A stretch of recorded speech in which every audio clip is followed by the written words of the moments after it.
Andy Willman leads the mourners at the wake for Volkswagen's Corrado. And Steve Berry visits a big museum for the tiniest of cars.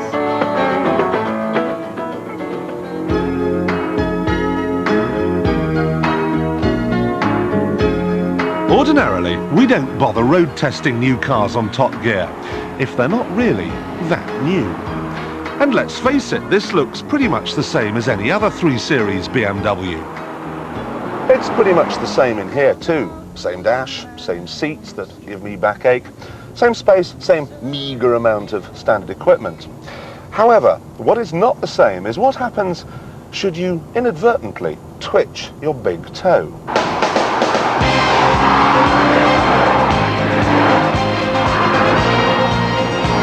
This, you see, is the new 328i, the car that has taken up the old 325's baton and is running with it.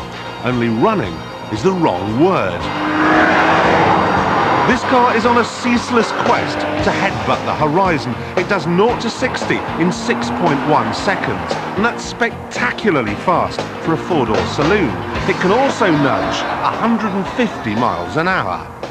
But that's not really the point. Where this car really shines is in its ability to just surge past slower moving traffic.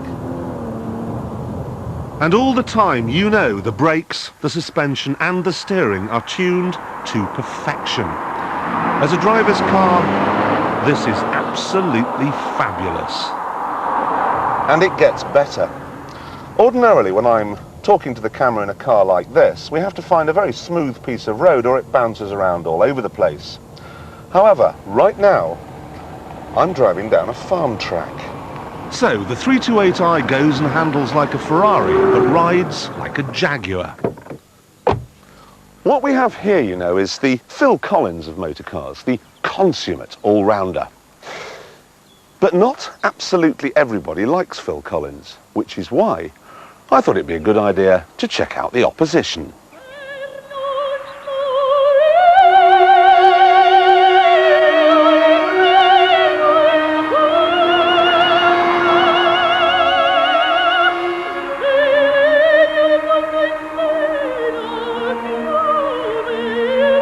The Alfa Romeo 164 is one candidate. But unlike the BMW, it's a flawed package. The ride is atrocious.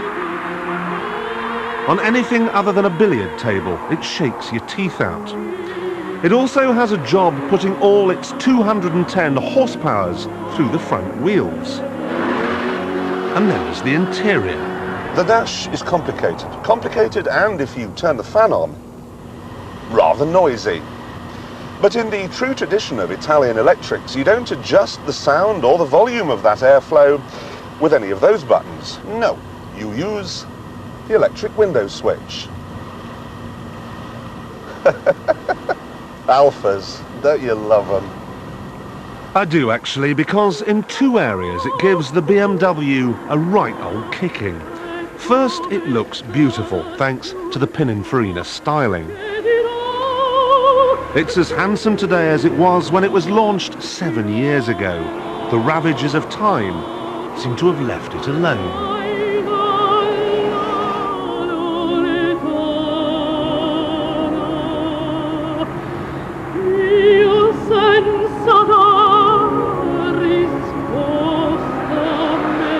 And then there's the engine, a 3-litre, 24-valve V6 masterpiece.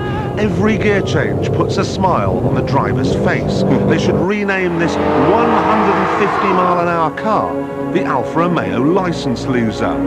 It just wants to go everywhere, flat out. Oh, shut up! You think this Italian stuff's powerful? I'll tell you what powerful is. Bring on the punk, the Volvo.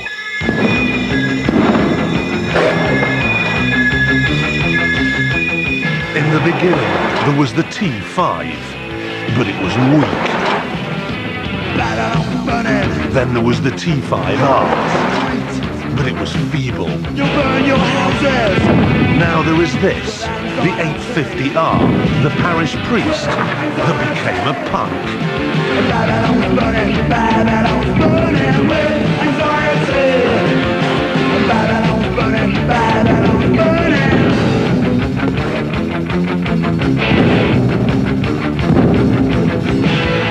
This is beyond Thunderdome. Every time you touch the throttle, it's like you're dancing with the devil. It's anarchy in the UK. You burn the ghetto with anxiety. With anxiety. Babylon's burning, Babylon's burning, Babylon's burning, baby, can't you see? Babylon is burning with anxiety. Is this a nightmare? No. And it isn't a dream either. This has the same basic engine as the T5, 5 cylinders, 20 valves and a turbo. But whereas the T5 had 225 brake horsepower, this has 250. Like the BMW, it gets from 0 to 60 in 6 and a bit seconds. Unlike the BMW, it can nearly hit 160 miles an hour. To try and keep this phenomenal package on the road, it has traction control, anti-lock brakes and re-tuned suspension. Strangely, it rides better than the old T5. It's more comfortable and more luxurious. Not only have I got these suede seats, but look at this dash. What can I say? Great.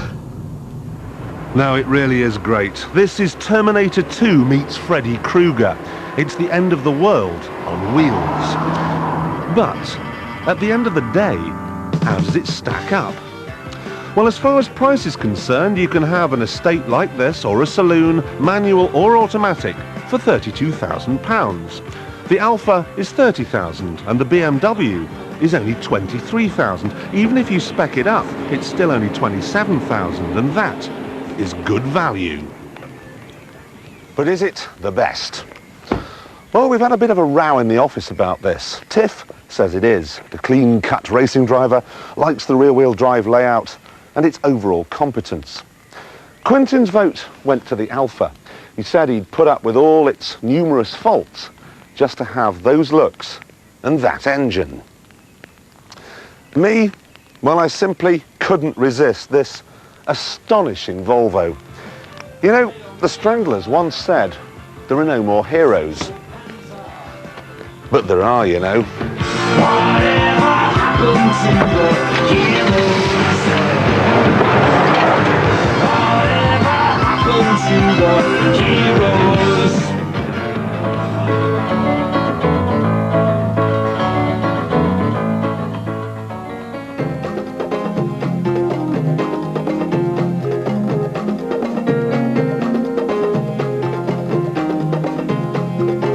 They say divorce and moving house are seriously stressful, but buying a second-hand car isn't easy either. Most people just find a car, check it out, negotiate the price, and hand over the wedge. But how many of you take the time and trouble to check that that gleaming potential purchase hasn't been written off, stolen, or owes outstanding finance? Well, you all should. Because according to HPI, who can check a second-hand car's hidden history on their computerized database, a staggering 1 in 3 used cars in the UK has a checkered past.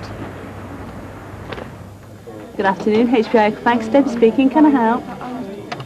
What you do is you pay them a fee and they'll check out your car's past.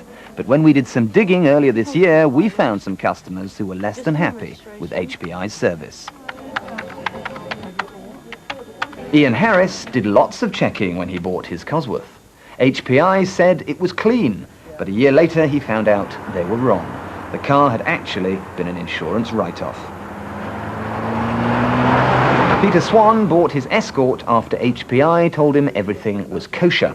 Only when he tried to trade the car in did he discover the truth. Then we were horrified to learn that the car was in actual fact registered as being a stolen vehicle. I understand stolen and recovered.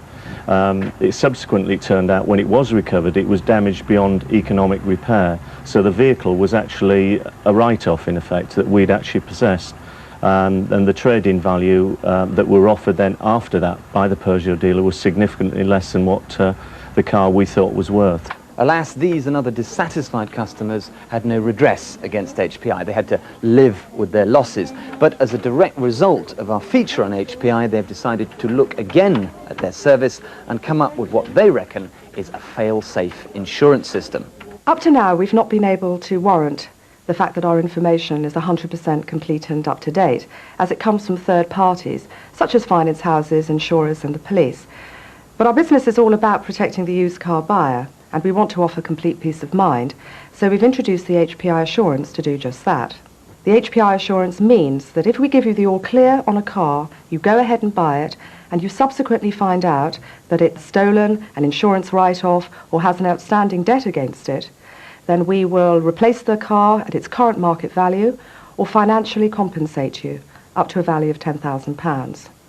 As it's an insurance policy, though, there will be an excess of 5% to pay. So there you go. Last spring, I may have described HPI as a vital check for used car buyers, which it is, but I didn't say they were infallible. But now, with their assurance, you at least have a measure of protection and a bit more peace of mind. But rest assured, we'll be watching to make sure they deliver all they promise.